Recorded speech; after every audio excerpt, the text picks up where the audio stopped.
로마서 10장 9절에서 15절 말씀입니다. 우리 한 절씩 교독하겠습니다. 로마서 10장 9절에서 15절 말씀 우리 한 절씩 교독하겠습니다.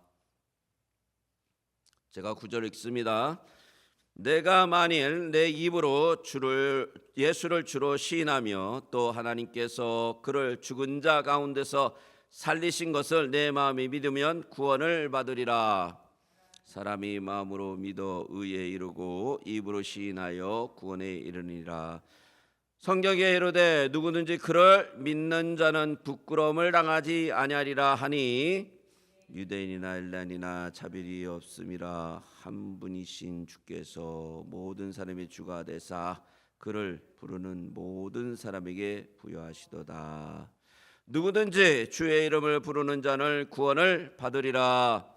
그런즉 그를 믿지 아니하는 이를 어찌 부르리요? 듣지도 못한 이를 어찌 믿으리요? 전파하는 자가 없이 어찌 들으리요?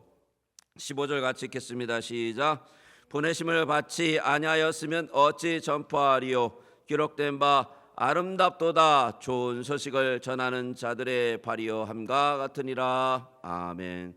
잠시 기도하겠습니다. 하나님 아버지, 오늘 로마서 10장 9절에서 15절 말씀을 가지고 예수님은 주님이십니다 라는 제목으로 오늘 말씀을 나눕니다. 주님이 아버지 말씀 속에서 또 오늘 나누는 주님의 그 놀라운 은혜 속에서 우리가 예수 그리스도가 누구인지 다시 한번 깨닫는 시간, 아는 시간, 또 모셔드리는 시간 되게 하여 주시옵소서. 예수님의 이름으로 기도 올립니다. 아멘. 사도신경은요, 우리가 잘 알듯이 굉장히 정교한 그런 조직신학적인 체계는 아니지만 아주 심플하게 예수 그리스도가 누구인지 분명하게 가르쳐주고 계십니다. 그게 사도신경이죠. 첫째, 예수님은 하나님의 외아들이시다라고 이렇게 사도신경의 고백이 있죠. 둘째는 그는 우리의 주님이시다라는 고백이 있죠. 셋째는 그 이름은 예수다. 그래서 우리가 저번 주에 나눴죠. 예수라는 구원의 이름에 대해서. 넷째는 그는 그리스도이시다라는 것입니다. 다섯 번째는 예수님은 주님이시다라는 거예요. 그는 우리의 주님인가? 예수님은 주님이다라는 이 부분을 오늘 같이 나눌 것입니다. 신약 성경에서 예수님을 주라고 칭한 것은 거의 600번이나 됩니다. 600번. 사도 바울의 서신에만 해도 250번이 나옵니다. 250번. 여러분, 이렇게 많이 나오는 그 개념, 그리고 많이 나오는 그 단어는 중요하기 때문이에요. 중요하기 때문에. 우리가 중요하면 반복하잖아요. 그렇죠? 그것처럼 성경에서 계속해서 나오는 것은 그게 그렇게 중요하다라는 것이죠. 예수 그리스도를 주라고 부른 것은 사도들의 최초의 신앙 고백이었습니다. 세상은 주들의 전쟁입니다. 여러분, 우리가 알건 모르건 상관없이 이 세상은요, 누가 주인이 되느냐 하는 그 싸움을 한다라는 거예요. 각자가 주가 되고요, 또 종이 되어서 섬기는 관계가 형성되어 있어요. 이게 세상이에요. 알게 모르게 우리는 그런 관계 속에 다 들어가 있단 말이에요. 심지어 회사와 사원 관계에서도 계약이라는 관계로 딱 묶어 놓습니다. 그럼 어떻게 되죠? 이 계약은 상상을 초월하는 압력을 가합니다. 사원들에게 꼼짝 못하게 한다라는 거죠. 그래서 어떻게 보면은 이것도 주종의 관계로 묶여있게 된다라는 것이요. 주는 세상에 널려 있습니다. 세상 곳곳에는 다 주인이 있다라는 거예요. 과연 우리가 섬기는 주인은 누구인가? 또는 무엇인가? 여러분, 세상에는 그렇게 주가 많지만 하나님이 얘기하는, 성경이 얘기하는 주는 딱 한 주입니다. Only one true, 참 좋은 주. 그리고 그렇지 않은 모든 가짜, 모든 좋은 척하는 가짜의 주인이라는 것이죠. 우리를 헷갈리게 하는 건요, 너무나 많은 세상의 주가 있기 때문이에요. 그리고 좋은 척하기 때문이죠. 그래서 참 주를 잘 못 봐요. 참 only 좋은 주. 참된 독생하는 주님은요, 생명을 주십니다. 세상의 주들은 생명을 공급하지 않아요. 영원한 생명을 줄 수가 없습니다. 영원한 생명, 풍성한 은혜는 참된 주만 갖고 계세요. 참된 주. 참 생명과 영생을 주시는 분을 우리의 친구 한 사람 정도가 아니라 우리의 주님으로 우리에게 다가오세요. 우리 주님으로. 그분은 예수님께서 부활 승천하신 후에 120명의 제자가 마가다락방에서 기도를 하지 않습니까? 그러다가 오순절에 그 성령 역사 강림을 체험하지 않습니까? 그죠? 막 불꽃이 갈라지고 바람이 임하면서, 그죠? 예. 그 이후에 막 각자의 각도의 방언으로 막 하나님의 그 위대한 일을 얘기하니까 사람들이 웅성웅성 모여와가지고 이게 무슨 일인가 봤어요. 그때 베드로가 성령 충만해서 그 모여든 궁중들을 향해서 이렇게 선포하지요. 너희가 십자가에 못 박은 이 예수를 하나님이 주와 그리스도가 되게 하셨다. 같이 한번 읽어볼까요? 같이 읽겠습니다. 시작. 너희가 십자가에 못 박은 이 예수를 하나님이 주와 그리스도가 되게 하셨다. 누가 했다고요? 하나님이요. 우리가 그냥 부른 게 아니라요. 하나님께서 그를 주와 그리스도가 되게 하셨다. 주. 그리고 나서 3천 명이 회개하고 예수님의 이름으로 세례를 받고 예수를 믿게 되었어요. 오늘 읽은 로마서 10장은요. 바울이 내가 만일 내 입으로 예수를 주로 시인하며 라고 말해요. 고린도 전서 12장에는 이렇게 얘기하죠. 성령을 아니하고는 누구든지 예수를 주라 말할 수 없다라고 얘기해요. 이와 같이요. 예수님을 주라고 시인하는 것, 주라고 명명하신 건 하나님이시고, 또한 우리가 예수님을 주라고 시인할 수 있는 것은 하나님 때문이라는 거죠. 하나님 때문에. 이같이 예수님을 주님이라고 고백한 것은 사도 바울뿐만 아니라 신학 전체에서 나타나는 초대 신앙인들의 예수님에 대한 신앙 고백이었어요. 이게 다 믿는 자들, 제대로 믿는 자들은 다 예수님을 주라고 고백했다라는 것이에요.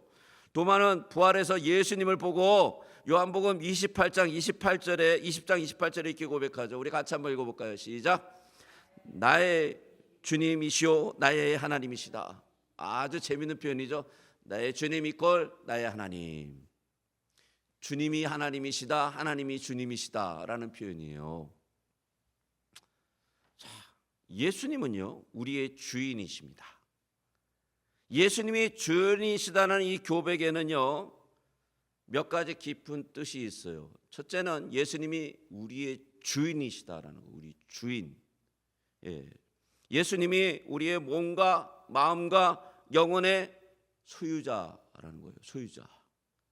이 세상의 만물을 만드시고 보존해 가시는 그 주인이시라는 것입니다. 미국 대통령 16대 대통령인 링컨 대통령은 아주 훌륭한 분이시죠. 노예 제도를 폐지해 노예를 해방시켰던 그런 대통령이었습니다. 근데 이 링컨 대통령이 되기 전에 이 노예 제도가 잘못됐다는 걸 알고 이 노예를 자꾸 풀어주는 일을 했어요. 그래서 노예 매매 시장에 갔을 때 거기에 한 소녀가 너무 불쌍하게 노예가 돼서 이렇게 팔리고 있었습니다. 이 링컨이 노예를 샀어요. 그 어린 아이, 그 소녀를 샀어요. 그래서 이 소녀를 산 이유는 이 소녀에게 자유를 주고자 하는 것 때문에 샀죠. 자, 그런데 이 소녀는 링컨이 왜 자기를 샀는지 알지 못했습니다. 소녀는 단지 자기가 하나의 물건으로 좀 취급되어 하나의 거래가 이루어지는 줄만 알고 있었죠. 또 어디 끌려가서 또 고생하고 노예로서의 삶을 살아야 된다라는 이런 생각으로 그냥 또 팔려가기 일보 직전이었죠. 팔렸죠. 근데 링컨은 이 소녀를 위해 돈을 지불하고 그리고 나서요 이 소녀를 데리고 와서 소녀에게 자기가 샀던 그 노예 증명서 있잖아요. 이거를 그냥 소녀에게 줘버린 거예요.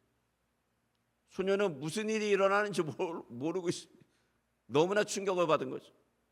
그리고 이 링컨 대통령이 되기 전에 링컨이 그 소녀에게 이렇게 얘기했습니다. 얘야, 이제부터 너는 자유다. 자유라고요?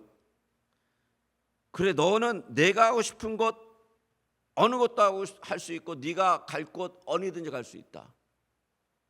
그때 이 소녀는 링컨에게 이렇게 얘기했습니다.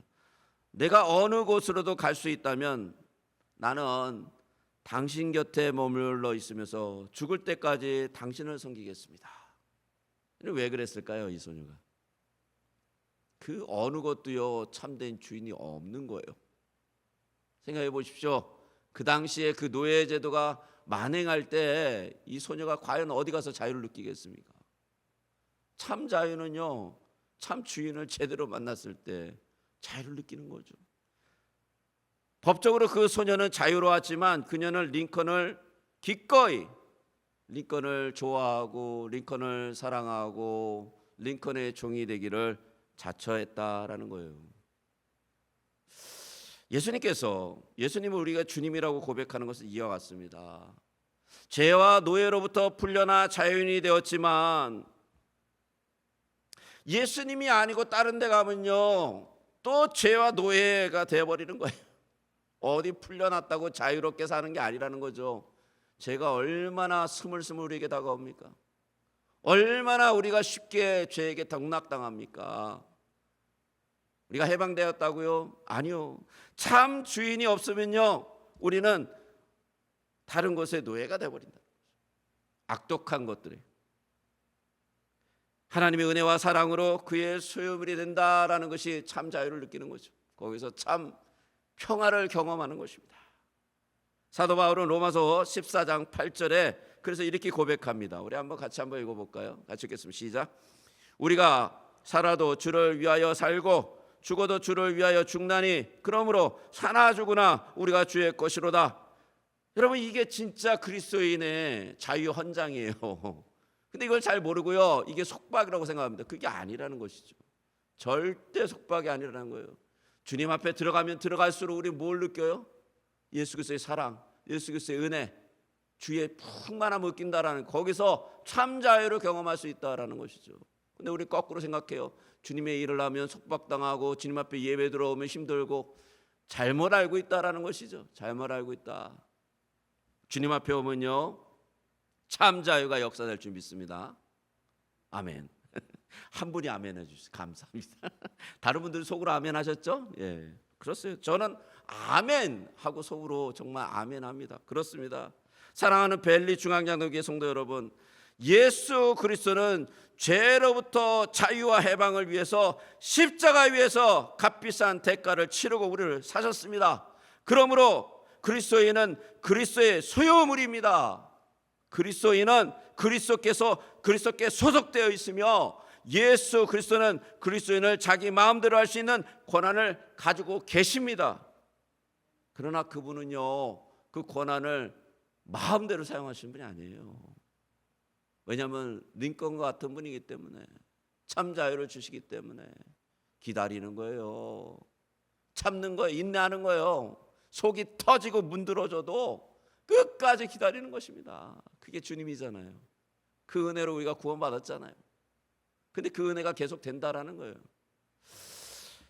그래서 사도 바울은요, 고린도전서 6장 19절에서 20절에 이렇게 고백합니다. 정말 그리스도를 믿고 사는 사람들은 이 고백으로 살아가죠. 우리 같이 한번 고백해 보겠습니다. 시작. 너희 몸은 너희가 하나님께로부터 받은 바 너희 가운데 계신 성령의 전인 줄을 알지 못하느냐? 너희는 너희 자신의 것이 아니라 값으로 산 것이 되었으니 그런즉 너희 몸으로 하나님께 영광을 돌리라.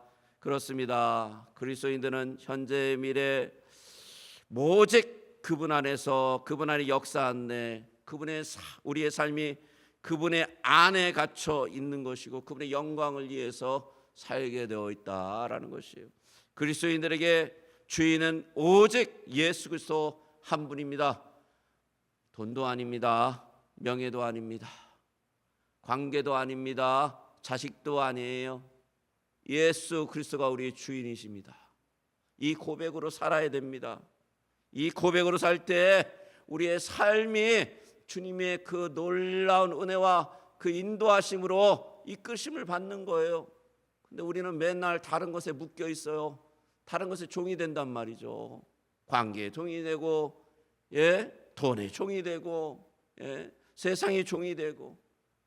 여러분, 예수 그리스도를 그곳에 주님으로 섬겨 그 모든 종에서 해방되기를 주의 이름으로 축복합니다. 하이델베르 캐티키즘을 한번 읽어봅시다. 굉장히 중요한 내용이 나오죠. 제가 질문을 읽겠습니다. 문제 33문제. 우리들도 하나님의 자녀인데 예수님만 외아들이라고 불리는 이유는 무엇입니까? 답 같이 읽겠습니다. 시작. 예수님만이 하나님의 영원하신 참 아들이기 때문입니다. 우리들은 그리스도를 통하여 은혜로 말미암아 하나님의 자녀로 입양되었습니다. 자, 34번 문제. 이것이 바로 우리 주인과 관계의 문제이죠. 예수님을 우리 주님이라고 부르는 이유는 무엇입니까? 답 같이 읽겠습니다. 시작. 예수님께서 금이나 은이 아니라 그의 보배로운 피로 우리를 죄와 마귀의 권세에서 해방시켜 주셨으며 우리 전체 몸과 영혼을 자신의 소유로 삼으셨기 때문입니다. 그렇죠. 은이나 금이 아니라 보배로운 피로 우리를 죄와 마귀의 권세에서 해방시켜 주셔서 자유자가 되시게 만들었기 때문에 우리 주님이시라는 거죠. 기독교 역사를 돌이켜보면요, 예수 그리스도를 나의 주라고 고백한 것 때문에 많은 신앙의 선배들이 고난과 핍박과 때로는 죽음을 당하기도 하셨습니다. 그들은 예수 그리스도가 아닌 다른 대상을 주로 고백할 것을 강요당하고 채찍을 맞고 옥에 갇히기도 하고 사자굴에 던져지기도 하며 십자가에 달리기도 했습니다. 그리스도인의 주에 대한 고백은 상상의 세계가 이루어지지 않고요, 이처럼 현실의 세계에서 직접적으로 이루어지고 있다라는 거예요. 우리가 읽었던 이 로마서에 보면 바울이 그 로마서에 있는 교인들에게 얘기하잖아요. 예수를 주라고 시인하라고. 근데 그 당시에 예수를 주로 시인하면 어떻게 되는지 아십니까? 바로 이런 일이 벌어진다라는 거예요. 여러분, 각 마을의 입구에는 뭐가 있냐면 황제 동상이 서 있습니다. 아니면 황제의 위패가 서 있어요. 그러면 거기 가서 뭘 해야 되는지 아십니까? 향을 태워야 돼요. 근데 그게 우상숭배잖아요, 바로. 그래서 그리스도인들은 그걸 했을까요? 안 했을까요? 안 했을까요? 했을까요? 안 했단 말이죠. 그리고 바로 들춰나는 거예요. 야, 이 사람이 반역자구나, 로마에. 그거 어떻게 되겠습니까? 재산 몰수당하고요, 사회적 관계의 모든 지위가 박탈돼 버립니다. 그리고 심지어는 감옥에 갇히고요. 도미티아누스, 로마 황제 네로 이후에 도미티아누스라는 황제는요, 정말 심각한 핍박을 했단 말이죠. 그 당시의 사람들은 입으로 주라고 시인하는 것이 그렇게 어려웠다라는 거예요. 목숨 걸고 했다라는 거예요. 목숨 걸고. 요즘으로 치면 그런 거예요. 저기 그 이슬람 국가에 가서 예수님은 주님이십니다라고 외치는 거하고 똑같은 거예요. 그럼 그 사람은 끝나는 거예요. 바로 잡혀가든지 돌 맞든지, 암살자를 보내든지 난리가 나는 거죠. 무슬림들이요, 만약에 예수님을 믿고 전향해서 크리스찬이 되면 어떻게 되는 줄 아십니까? 자신의 가족들이 이 사람을 죽이라고 살인 청구를 해버려요. 그럼 무시무시한 일들이 지금도 일어나고 있다는. 그런데 우리는요, 너무 편해요. 우리는 주라고 고백할 수 있고요, 마음껏 누가 주라고 고백한다, 우리가 예수님을 주라고 고백한다, 우리를 핍박합니까? 여기 그런 게 없죠. 그런데 여러분 잘 아셔야 됩니다. 우리도 이 편한 세상에서 계속해서 주라고 고백하는 것이 어려워요, 사실. 왠지 아십니까? 아주 작은 문제가 걸려 있어요. 우리는 큰 문제가 걸려 있지 않아요. 생명을 걸리는 문제는 아니에요. 그러나 우리의 자존심이 걸려 있고요, 우리의 조그만 이익이 걸려 있어요. 여기. 주라고 인정하면 손해봐야 돼요. 그렇지 않습니까?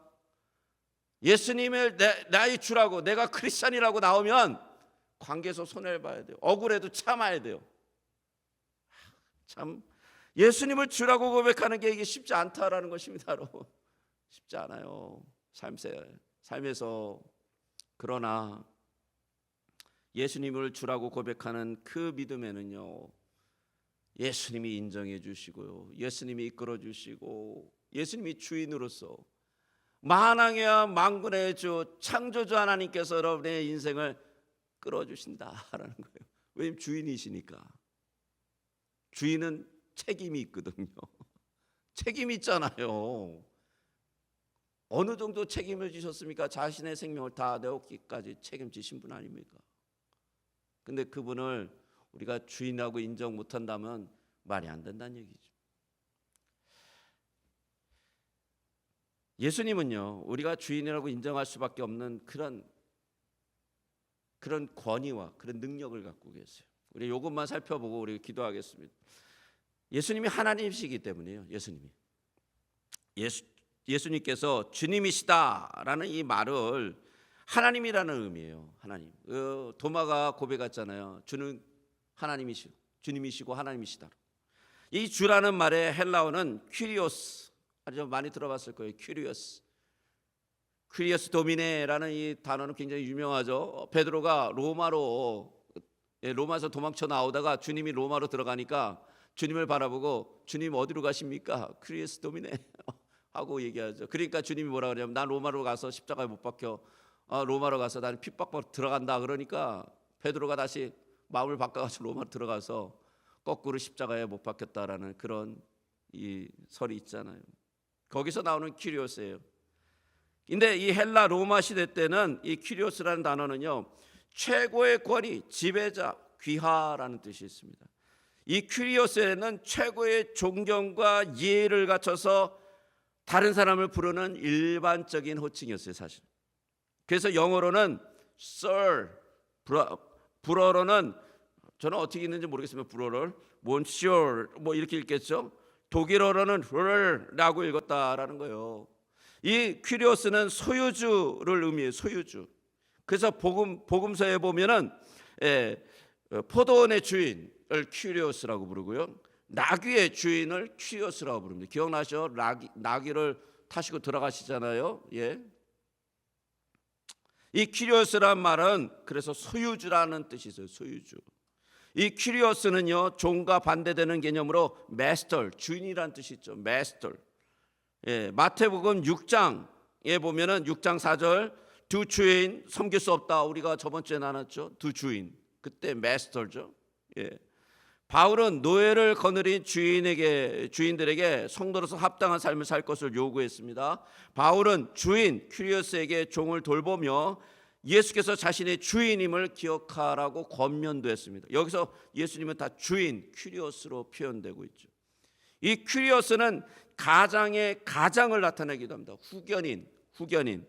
그래서 초대교회의 여인들은요, 법적인 합의나 계약을 맺을 때 이 후견인 퀴리오스를 반드시 동반해야 됐어요. 이 퀴리오스가 없으면 법적 효과가 없다라는 거죠. 그러므로 당시의 여인들은 결혼이나 이혼할 때 반드시 이 후견인이 동행을 해야 됐습니다. 당시에 퀴리오스는 어려움을 처했을 때 도와줄 수 있는 그런 뒷배가 되었다라는 거예요. 그 후견이 되었다라는 거죠. 보호자가 되었다라는 거죠. 여러분, 이 퀴리오스는 권위를 나타내는 말로 사용됐습니다. 당시 이 퀴리오스라는 말은 군사적인 결정을 내릴 때나 전쟁의 군대를 파견하는 권한을 가진 사람을 부를 때 퀴리오스라고 불렀단 말이죠. 당시에 사형을 결정하는 권한을 가진 판사도 이 명칭으로 사용되었습니다. 당시의 퀴리오스는 범할 수 없는 법, 명백하고 확고한 결정, 그리고 권위 있는 판결이나 비준된 조약을 나타내는 말로 사용되었습니다. 그래서 신약 성경에 이런 뜻으로 사용된 예가 있는데 마가복음 2장 28절입니다. 한번 같이 읽을까요? 시작. 인자는 안식일의 주인이라. 범할 수 없는 권위를 가진 분, 이것은 정말 예수님이 안식일의 주인이다라는 그런 확고한 권위 있는 판결, 비준을 얘기하고 있다는 거죠. 그러다가 시간이 흐르면서 퀴리오스라는 말이요, 황제라는 호칭으로 변하기 시작했어요. 왜냐하면 이 퀴리오스가 너무 좋으니까. 황제가 보니까 이 퀴리오스가 아주 우리가 나눴던 이 모든 것을 아우리고 있어요. 이거 한마디로 그냥 끝나는 거예요. 그냥 진짜 모든 걸 다 가진 거 아니에요. 권세, 권위의 모든 법적인 문제, 후견인, 가장, 주인, 마스터, 큐리오스가 너무 좋은 거예요. 그러니까 슬쩍 이 큐리오스를 어떻게 해요? 자기가 써먹기 시작했다는 거죠. 그런데요, 이 큐리오스는요, 성경에서 얘기하는 큐리오스는 하나님의 명칭으로 번역되었어요. 70인역을 보면 여호와의 이름을 큐리오스로 번역했어요. 큐리오스. 신약 성경에 여호와를 큐리오스로 번역하는 경우가 150번이나 되었고요. 주는 결국 하나님이다라는 것을 동일하게 사용됐다라는 것이에요. 바울은 주라는 말을 44번, 그리고 그 중에 33번은 예수 그리스도에 대해서 주를 불렀고 8번은 하나님을 주로 불렀어요. 이 큐리오스가 정말 중요해요. 예수님이 우리의 주인이다라는 거죠. 모든 방면에서, 권한에서, 능력에서, 또한 권위에서, 후견인으로서, 마스터로서, 나의 소유주로서. 여러분, 우리는요, 제가 설교에 처음 시작했을 때 말씀드렸잖아요. 우리는 주종의 관계에 묶인다고요. 이 세상은 모든 것이 그 관계 안에 묶여 있습니다. 우리가 예수님을 주인으로 섬기지 않으면요, 무언가에 묶여 있습니다. 아닌 것 같나요? 잘 생각해 보십시오. 우리가 거기에 묶여 있어요. 이 저녁에 제가 여러분에게 정말 권면드립니다. 예수님을 큐리오스로 받아들이십시오. 예수님이 나의 큐리오스가 되어야 됩니다. 나의 후견이 되어야 되고, 나의 주인이 되어야 되고, 나의 마스터가 되어야 되고, 나를 다스리는 주가 되어야 되고, 나를 다스리는 하나님이 되어셔야 된다는 거죠. 폴리캅이라는 분은요, 예수님을 믿어서 예수님의 요한의 제자로 우리가 잘 알려진 이 폴리캅은 예수님을 주로 고백한 죄로 인해서 화형을 당했습니다. 근데 그가 죽기 전에 평소 그와 관계가 있던 이 관리가 폴리캅을 너무 존경하니까 폴리캅한테 부탁을 합니다. 부탁을 해요. 제발 한 번만 주님을 부인하고 황제를 주라고 불러주십시오. 당신이 죽는 게 너무 안타깝습니다 라고 제안을 해요. 자꾸. 그때 폴리캅이 이렇게 얘기하죠.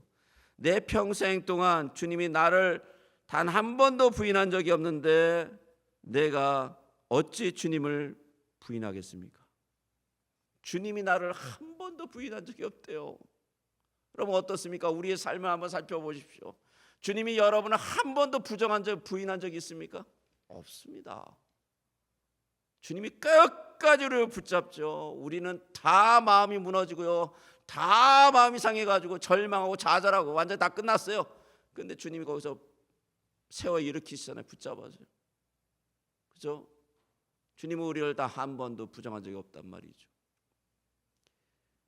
주님이 우리의 큐리오스입니다. 그것이 우리의 힘입니다. 우리의 능입니다. 오늘 이 저녁에 우리가 좀 기도했으면 좋겠습니다. 하나님, 예수님이 우리의 큐리오스 되게 해주시고, 예수님이 우리의 마스터 되시고, 우리 주님이 되시고, 우리의 하나님이 되게 하여 주시옵소서. 우리 이렇게 기도하며 나가서 같이 기도하면 좋겠습니다. 나를 내려놓고 주님, 우리의 주님이 되어 주십시오. 이런 고백을 가지고 기도하겠습니다. 같이 기도하겠습니다.